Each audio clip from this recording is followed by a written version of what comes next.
করবে, কেউ মারা গেলে কি করবে? হেলমেট পরে যাবে, যারা এমার্জেন্সিতে হেলমেট পরে যাবে হাসপাতালে। এমার্জেন্সি মানে হেলমেট পরা বারণ আছে? আপনাদের সব নিয়মটা ভালো, আমাদের এমার্জেন্সিটা কিছু নেই। আমাদের সব বলে বলে গেলাম।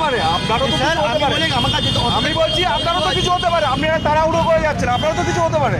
যার বাড়িতে অসুবিধা থাকে সেটা তো শুনছি। আপনি আপনার ডিউটি আপনি তো আপনার বাড়ির কেসটা আগে থেকে জানি না, সেটা তো বলতে হবে আপনাকে। গেলাম তো স্যার, আমি সেই তো যাচ্ছেন, আমি ছবি তুলছি, আমি কে দেবো? ঠিক আছে, তোলা মানে কি কেস হওয়া? আপনি দিয়ে দিন। কি বলবো? তোলা মানে কি কেস হওয়া? আপনার কাছে ব্লাড টেস্ট আছে, আমি বলে গেলাম স্যারকে।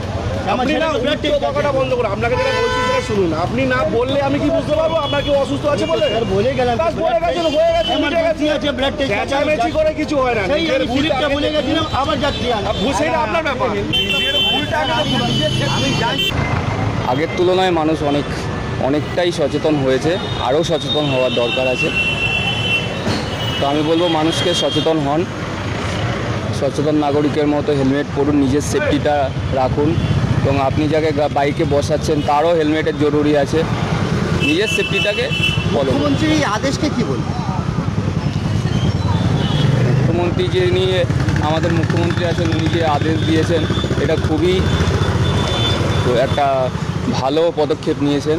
হেলমেটটা মানুষের পরা খুবই জরুরি, কেননা যেভাবে অ্যাক্সিডেন্ট বাড়ছে, তো সেখানে দাঁড়িয়ে হেলমেটটা পরলে যেটা মানুষের সেফটি হবে। অনেকে তো মানতে চাইছেন, আপনাদের সঙ্গে হুজুত করছে। মানুষ করছে, মানুষকে আমরা যতটা ভালোভাবে বোঝাতে পারছি আমরা বোঝাচ্ছি। বলুন বলুন বলুন, আপনি বলুন। এই যে আগে আপনার সামনে একজনকে দাঁড়িয়ে হুজ্জত করছে, মানুষ অনেকে বুঝছে না বিষয়টা, আশা করি আগামী দিন বুঝে যাবে। আমরা আমাদের কাজ করছি, পুলিশের তরফ থেকে যেটা মুখ্যমন্ত্রীর আদেশ আছে সেটা। আদেশ আছে সেটাই পালন করছি আমরা। আপনার নাম? আমার নাম সুমিত সুর।